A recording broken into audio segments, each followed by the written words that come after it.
할렐루야. 서로 좌우 인사합시다. 반갑습니다. 축복합니다. 오늘 말씀의 제목을 작정이라고 정했어요. 작정. 4세기에 사막에 거하면서 수도 생활을 했던 이집트 사막의 성자라고 불리는 마카리우스라고 하는 유명한 성자가 있습니다. 이분은 30세에 예수님을 믿고 난 이후에 영적인 자각이 있었습니다. 내가 이렇게 살아서는 안 되지. 어떻게 살아야 될까? 영혼의 위기감을 느껴서 사막에 들어가서 자기 몸 하나 겨우 들어갈 수 있는 초막을 짓고 그 초막 속에서 경건의 생활을 했습니다. 사막의 모래 위에서 침도 뱉지 않을 정도로 엄격하고 철저한 삶을 살면서 다른 수도자들을 자기보다 더욱더 훌륭하게 여겼던 겸손한 사람이었습니다. 많은 사람들이 그의 제자가 되겠다고 아무것도 없는 사막에 몰려들었고, 그래서 사막에 수도원이 생겼고, 그를 통해서 기독교에 찬란한 빛을 남긴 수많은 아름다운 제자들을 배출했습니다. 그에 관한 한 이야기인데, 어느 날 제자가 마카리우스 성자에게 와서 물었습니다. 선생님, 세상에 대하여 죽었다는 말이 무슨 말입니까? 이때 마카리우스가 얘기합니다. 오늘 밤에 공동묘지에 가서 공동묘지를 향해서 실컷 욕을 해라. 못된 놈, 위선자, 썩을 놈, 엠병할 놈. 하여튼 네가 하고 싶은 모든 욕들은 다 쏟아놓고 와라. 근데 제자도 훌륭해요.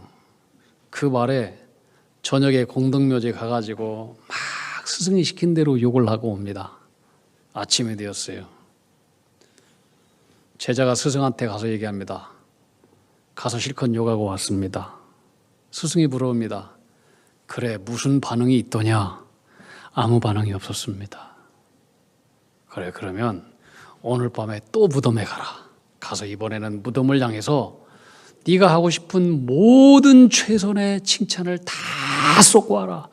훌륭한 사람, 복된 사람, 아름다운 사람, 네가 하고 싶은 모든 칭찬을 다 쏟고 와라. 제자가 훌륭했어요. 그날 밤에도 무덤에 가가지고 스승이 시키는 대로 칭찬을 하고 왔어요. 아침이 와서 보고합니다. 그래, 무슨 반응이 있더냐? 아무 반응이 없었습니다. 이때 마카리우스가 제자한테 얘기합니다. 바로 세상에 대하여 죽었다는 것이 그것이다.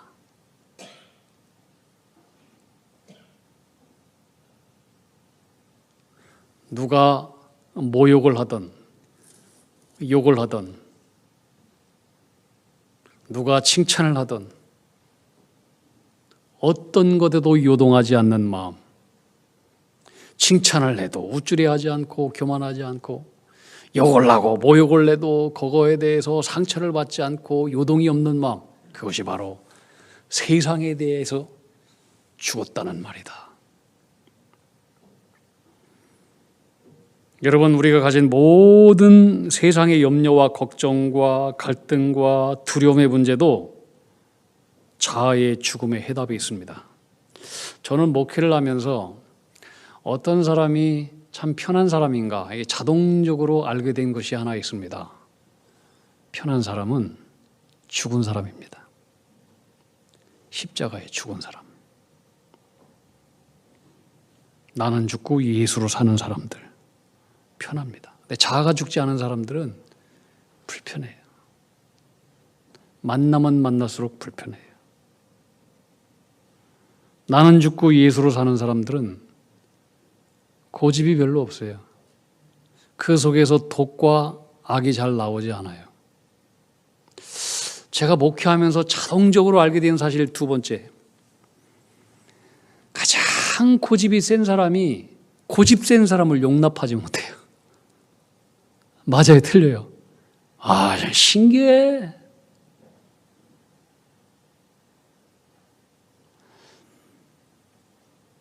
여러분, 제가 묻겠습니다. 잘 대답하세요. 여러분은 예수님을 믿음으로 새 생명을 얻었습니까? 여러분은 예수님을 믿음으로 구원을 받으셨습니까? 그러면 여러분은 예수님을 믿음으로 여러분의 자아는 죽었습니까?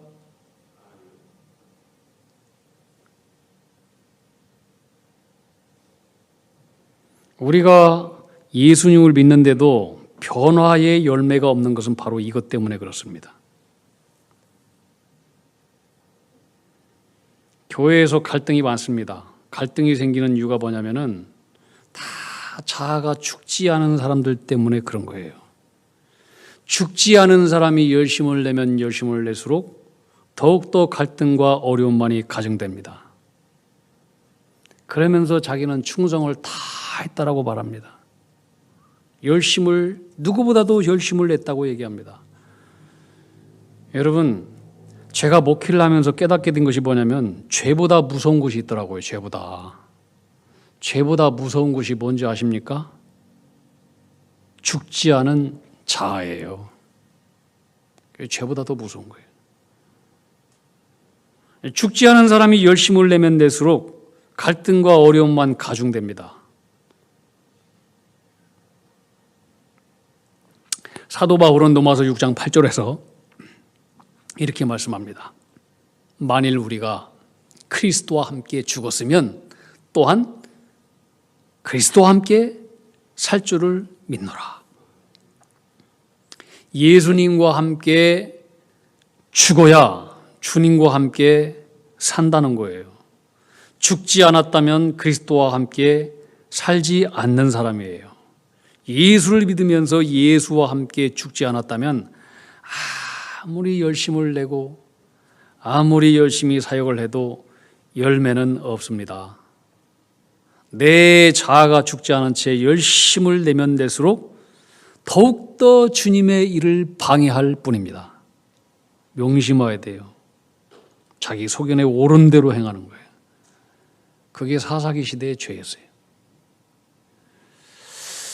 목회를 하다 보면 상처받은 분들이 참 많다는 것을 알게 됩니다. 근데 이 상처는 다 사람들로부터 받는 거예요. 지난번 삼성교회 목사님이 오셔가지고 재직 세미나를 했잖아요. 그때 이분이 어느 교회에서 청년부를 목회할 때에 청년들한테 물어봤다죠. 교회가 뭐냐 이런저런 얘기를 하는데 어떤 자매가 이런 교회에 대한 명제를 얘기하더라는 거예요. 교회는 상처받은 사람들이 와가지고 더 많이 상처를 받고 가는 곳이 교회입니다. 그 말을 상당히 공감했다는 거예요. 저도 엄청나게 그 말을 공감을 했어요.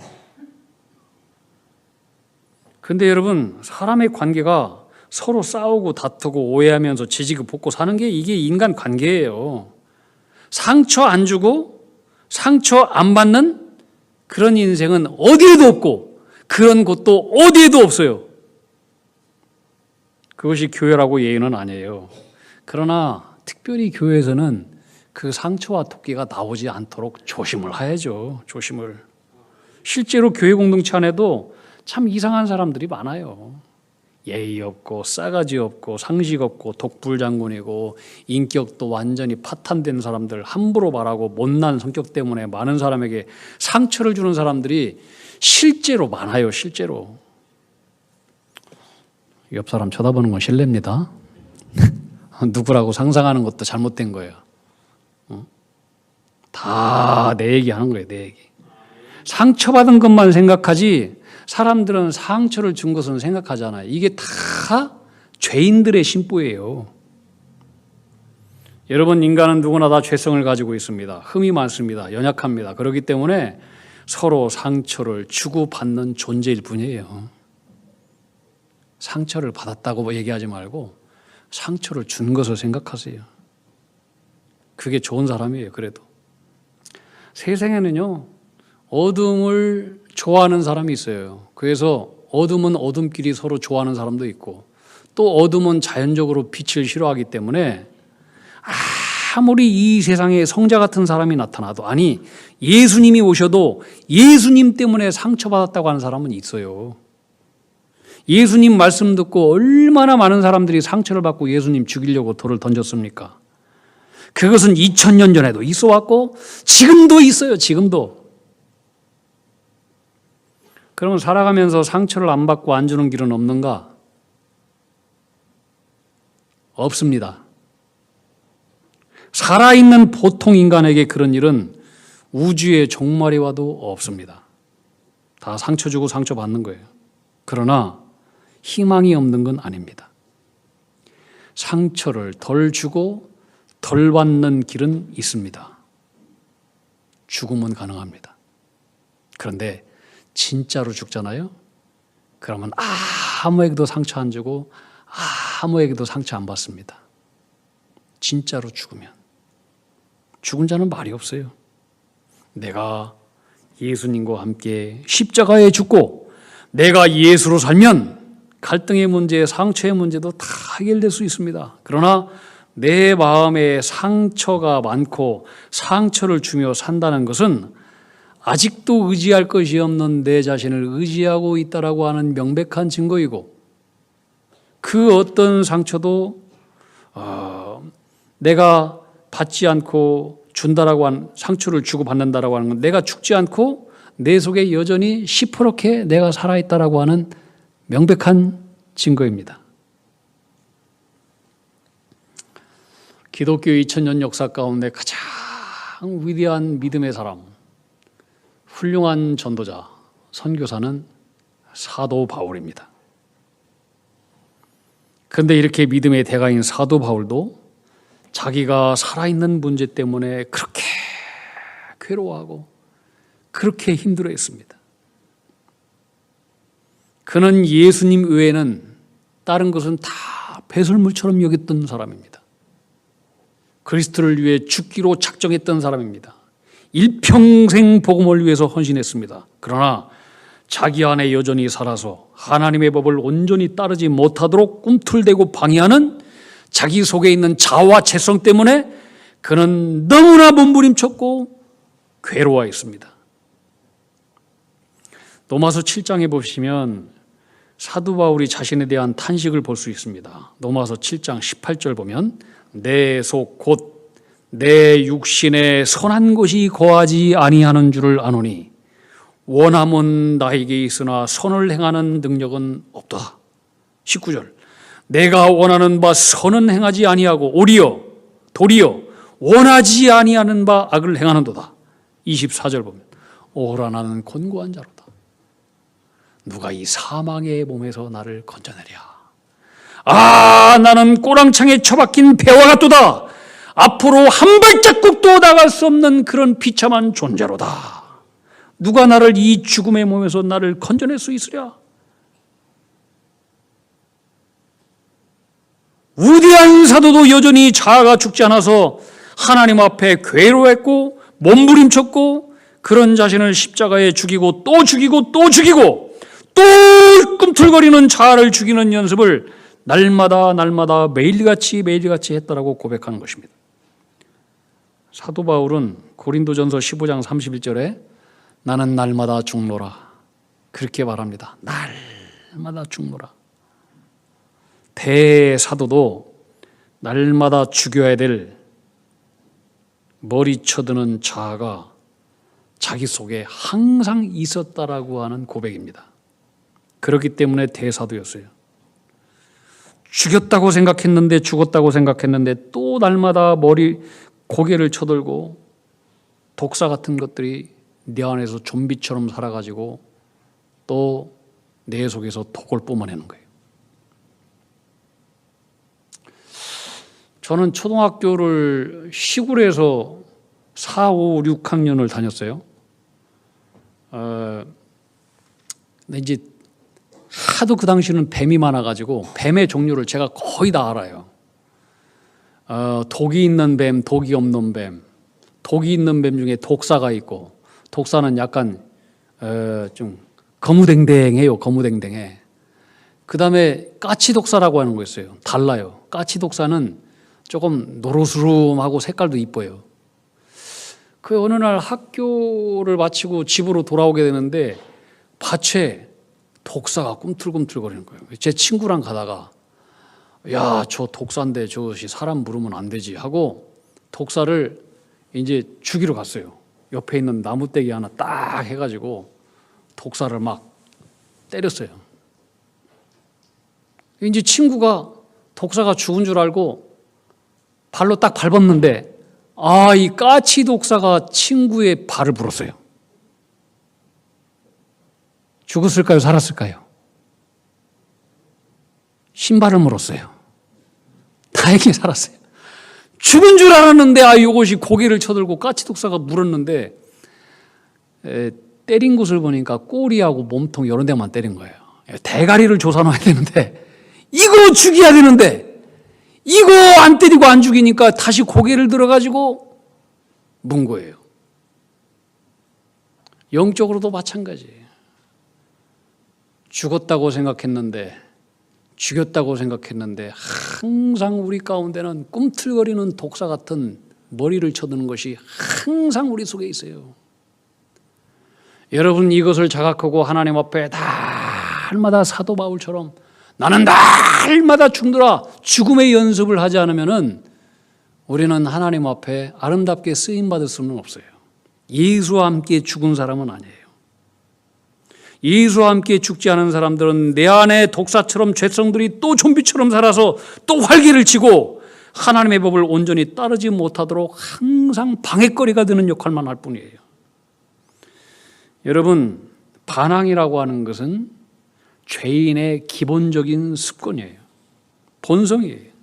죄인에게 있어서 순종은 정말로 힘든 학습이에요. 순종이 뭐냐? 말씀 앞에서 주님 앞에서 자기를 죽이는 게 순종이에요. 그리스도인은 그리스도와 함께 십자가의 주님과 함께 죽은 사람이 그리스도인이에요. 우리는 날마다 육에 속한 나를 십자가에 죽여야 돼요. 사람은 영과 육이 있어요. 그런데 육이 죽으면 영이 살고 육이 살면 영은 죽게 돼 있어요. 로마서 8장 5절 6절에 보면 육신을 따르는 자는 육신의 일을, 영을 따르는 자는 영의 일을 생각하나니 육신의 생각은 사망이요 영의 생각은 생명과 평안이니라. 여러분 가운데 생명과 평안이 없습니까? 왜 생명의 길로 가지 않고 죽음의 길로, 어둠의 길로 갑니까? 육의 사람이라고 하는 명백한 증거예요. 그런데 놀라운 것은 내 속에 육신을 따르는 자아가 십자가에 죽으면 내 속에 알지 못하는 생명이 생겨요. 기쁨이 생겨요. 평안이 주어져요. 그러나 내 속에 내가 죽지 않고 살아 역사하면은 독사같이 다 죽여요. 악과 독이 나와요. 한번 따라해 볼까요? 내가 살면 사랑하는 사람이 죽고 내가 죽으면 사랑하는 사람들이 산다. 믿습니까? 우리는 교회를 위해서 기도한다고들 해요. 교회를 위해서 기도해야죠. 교회 하나됨을 위해서, 교회 화평을 위해서, 교회 부흥을 위해서, 평화를 위해서 날마다 기도해야 돼요. 그런데 그런 기도를 하기 전에 반드시 먼저 해야 될 기도는 자기가 죽는 기도를 해야 돼요. 자기가 죽는 기도. 자기가 죽지도 않고 어떻게 하나가 돼요? 죽지 않고 어떻게 평화가 이루어져요? 말도 안 되는 기도예요. 그런 기도는 쓸데없는 기도예요. 교회를 위해서 기도하기 전에 반드시 하나님 앞에 내가 죽는 기도를 해야 돼요. 할렐루야. 사도 바울은 고린도후서 4장 10절 11절에 이렇게 말씀하고 있어요. 우리가 항상 예수의 죽음을 몸에 짊어지면, 사도 바울은 예수의 죽음을 몸에 짊어진대요. 다시 얘기하면 항상 예수님이 죽은 그 시체를 자기 등에 업고 산다는 거예요. 그 이유가 예수의 생명이 그럴 때 내 몸에서 나타난다는 거예요. 항상 예수의 죽임당하심을 내 몸에 각인시키고 살아갈 때, 그때 예수의 생명이 나를 통해서 드러날 수 있다는 거예요. 그래서 11절에 보면 우리 살아있는 자가 항상 예수를 위하여 죽음에 넘겨짐은, 살아있는 사람들은 항상 예수를 위해서 내 죽음을 넘겨줘야 된대요. 예수의 생명이 또한 우리 죽을 육체에 나타나게 하려 함이라. 내 속에 내가 살아있는 동안은 절대로 예수의 온전한 생명이 나타나지 못하고 영광을 가릴 뿐이기 때문에 사도 바울은 항상 십자가에 자신을 넘겨주는 죽음의 연습, 다시 말하면 자신을 항상 십자가에서 죽는 십자가의 장례식을 반복하고 또 반복한다는 거예요. 여러분, 신앙생활이 뭡니까? 날마다 십자가 앞에서 자기 자신을 죽음에 넘겨주는 장례식을 치르는 거예요. 그게 신앙생활이에요.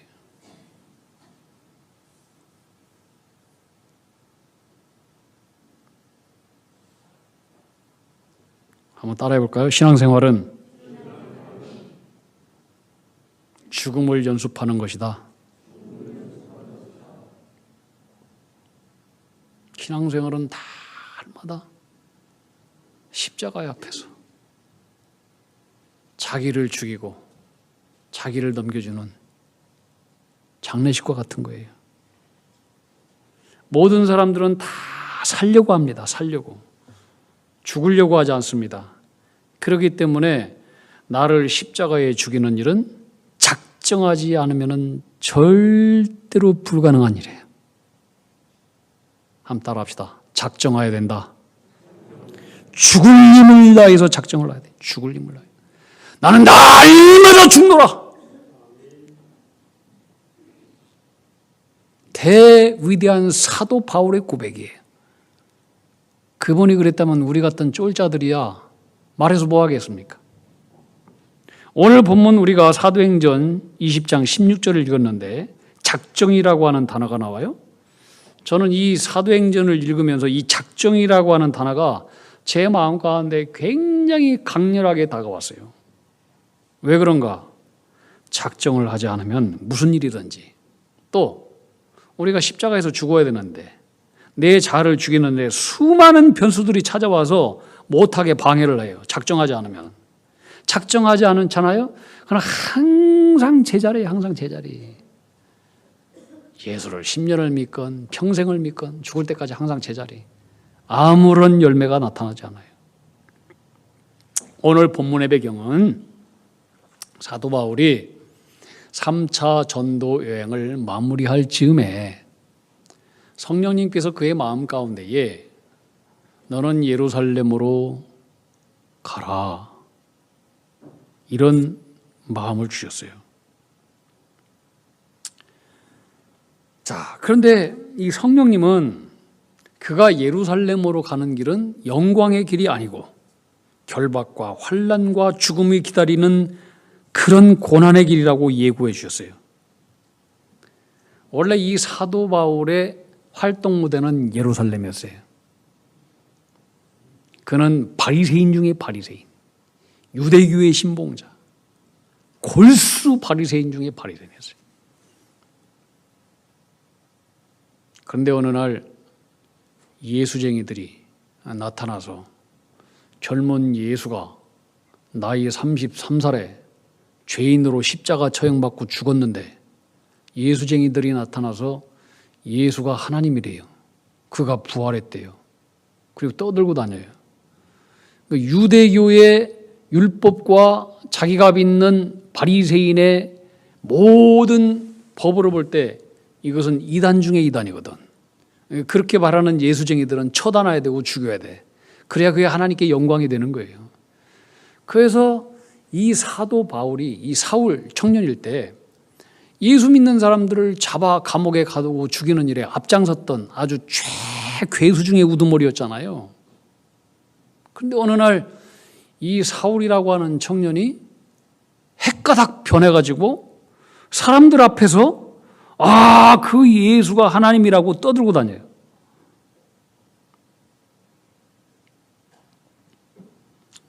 그러니까 대제사장과 유대고 심령자들은 이 바울이 유대교의 적이고 저것은 반드시 죽여야 될 우리들의 배신자라고 여기고, 그가 나타나기만 하면 죽이려고 지금 수많은 사람들이 지금 줄을 서 있어요. 이 바울이 그 사실을 너무나 잘 알고 있었어요. 성령님도 바울에게 너 예루살렘으로 가면 죽는다. 거기 가면 결박이 기다리고 환란이 기다리고 있다. 이 말씀을 계속해서 예고해 주셨어요.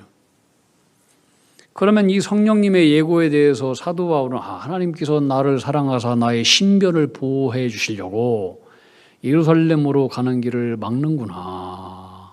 안 가야 되겠다. 이렇게 사인으로 받고 해석할 수 있잖아요. 그런데 그와는 정반대로 사도 바울은 예루살렘으로 가야 하는 소명으로 해석했다는 거예요. 이상하지 않아요? 사도 바울은 그동안 이미 수많은 투옥을 받았고 태형을 받았고 테러를 당했고 죽을 위험과 경험을 수도 없이 했어요. 그런 끔찍스러운 일을 한 번이라도 경험한 사람은 두 번 다시 이런 일을 경험하려고 하지 않을 거예요. 여러분, 사람이 나를 죽이려고 한다. 못 살아요. 한두 사람도 아니고. 잠이나 오겠어요? 말라 죽어요. 그런데 사도 바울은 그런 경험을 해가지고 그 무서운 예루살렘으로 간다라고 지금 작정을 한 거예요. 작정. 이 사도 바울이 예루살렘으로 가는 길은 그에게 단돈 10원도 경제적인 이득을 안겨주는 일이 아니었어요. 더군다나 영광을 받거나 성공과 출세를 위한 길도 더더욱 아니었어요. 결박과 환난의 길이었어요. 어떤 수를 쓰든지 이것은 피해야 될 길이었어요. 사도 바울도 그런 고난의 길을 분명히 피하고 싶었을 거예요. 그런데 그 길이 안 갈 수 없는 사명으로 나왔어요. 사명. 사명이기 때문에 자기가 작정하지 않으면 그 길을 갈 수 없어. 그래서 그 가는 길을 서둘러서 작정하고 예루살렘으로 결박과 환란이 기다리고 있는 곳으로 간 거예요. 그게 오늘의 말씀이에요. 사도 바울은 그의 제자들을 모여놓고 예루살렘으로 가겠다라고 하는 말을 했어요. 근데 제자들은 크게 울면서 사도 바울이 예루살렘으로 가면 안 된다고 결사적으로 막아섰어요. 왜냐하면 성령님은 제자들에게도 사도 바울이 예루살렘에 가면 안 된다라고 하는, 거기 가면 무선 환란과 결박이 있다라고 하는 것을 똑같이 예고해 주었어요. 똑같이. 그런데 똑같은 성령의 음성을 듣고 똑같은 성령의 감동을 받았는데 어찌하여 사도 바울은 내가 반드시 예루살렘으로 가야 된다라고 하는 것으로 해석을 했고 그의 제자들은 거기로 가면 절대로 안 된다 이렇게 해석을 했을까? 저는 오늘 이 말씀에 이것을 주목하고 싶은 거예요. 왜 이런 정반대의 해석의 차이가 생기는 것인가? 여러분, 이런 일들은요, 지금 이 자리에 우리 가운데도 언제든지 나타나고 있는 얘기들이에요. 우리가 주일에 모여서 같은 말씀을 듣습니다. 다른 얘기 듣는 게 아니에요. 근데 어떤 사람은 변화가 없어요.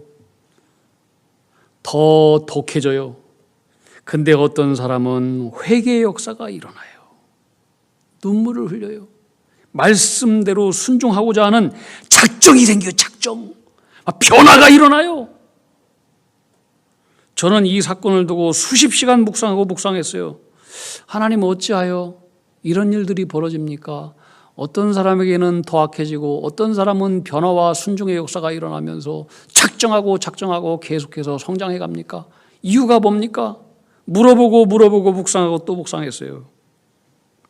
성령님께서 저에게 깨닫게 해주신 말씀은 마태복음 13장 예수님 밭의 비유의 말씀이었어요. 그러면서 말씀해 주시기를 성령의 음성보다 말씀보다 더 중요한 것은 말씀에 반응하는 사람들의 생각과 마음의 태도라는 거예요.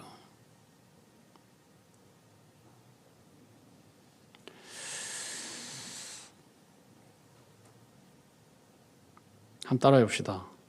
말씀보다 더 중요한 것은 내 마음의 태도다. 아무리 성령님께서 말씀을 주셔도 깨닫지 못하고 순종하지 않으면 그 말씀은 돼지 앞에 진주일 뿐이에요. 주님께서 말씀해 주셨어요. 거룩한 것을 개에게 주지 말고 진주를 돼지에게 주지 말아라. 오히려 좋은 것을 주면 짓밟고 말씀을 더럽게 할 뿐이고 오히려 물어 뜯을 뿐이다. 이야,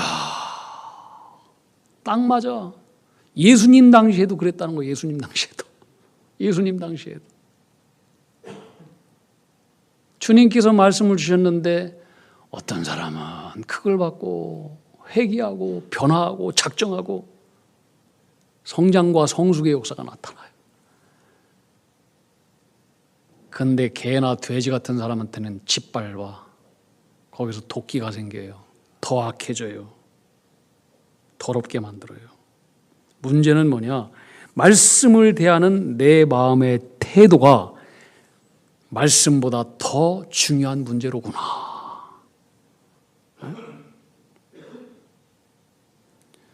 여러분, 길가와 같이 굳은 마음에는 생명의 말씀이 아무리 떨어져도 열매가 없어요.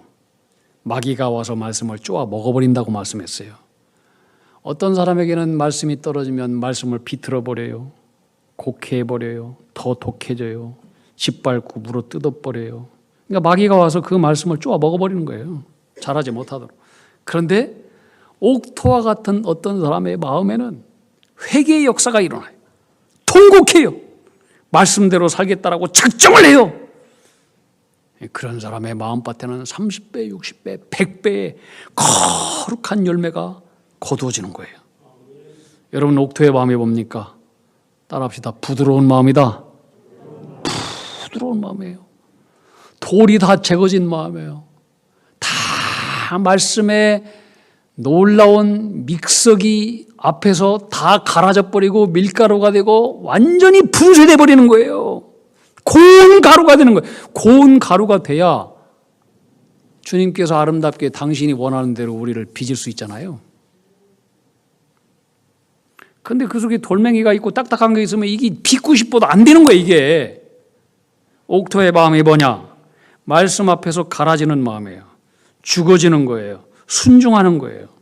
말씀 앞에 나는 죽고 말씀이 내 안에 살게 하고 주님만이 내 안에 살게 하겠습니다. 이게 순종이고 옥토의 마음이에요. 여러분, 세상에서 이렇게 살면 이것보다 더 완벽하고 더 아름다운 삶이 어디 있겠습니까? 우리 모두가 다 이런 삶을 살기를 주님의 이름으로 축복합니다. 하루하루 내가 살기 위해서 사는 것이 아니라 우리의 목적은 말씀 앞에서 죽음을 목적으로 하는 삶. 따라합시다. 말씀 앞에서 죽음을 목적으로 하는 삶을 살자. 그걸 작정하십시오. 작정해야 돼. 작정. 나는 죽고 내 삶에 죽은 예수를 살리기를 작정하십시오. 작정하지 않으면 안 돼요. 그렇게 살아가는 삶의 모든 길에는 죽어가는 모든 것들은 다 살리는 거룩한 생명의 역사가 일어나게 될 것입니다. 새 부흥의 역사가 일어나게 될 것입니다. 새 영광의 역사도 일어나게 될 것입니다. 모든 갈등은 다 사라지게 될 것입니다. 화평과 비대의 역사가 나타나게 될 것입니다. 이런 거룩한 길을 가는 믿음의 종들이 다 되기를 주님의 이름으로 축원합니다. 우리 함께 말씀 생각하면 407장 1절 함께 찬양하겠습니다. 구주와 함께 나 죽었으니 구주와 함께 나 살았도다.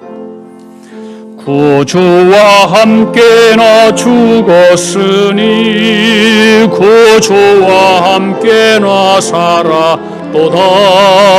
영광의 그날에 이르도록 언제나 주만 바라봅니다. 언제나 주는 날 사랑하사 언제나 새 생명 주시나니 영광의 그날에 이르도록 언제나 주만 바라봅니다.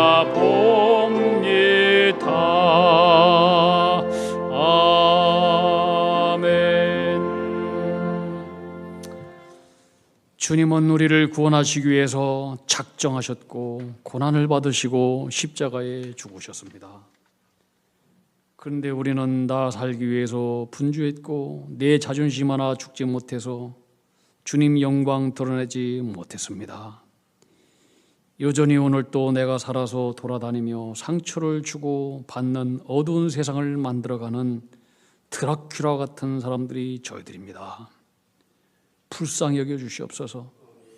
내 안에 여전히 죽였는데 죽지 않고 좀비처럼 살아 움직이는 내 속에 있는 자아를 오늘 또 십자가에 못 박고 죽이고 또 죽여 날마다 나는 죽노라 장례식을 연습하는 삶을 살게 하여 주시옵소서.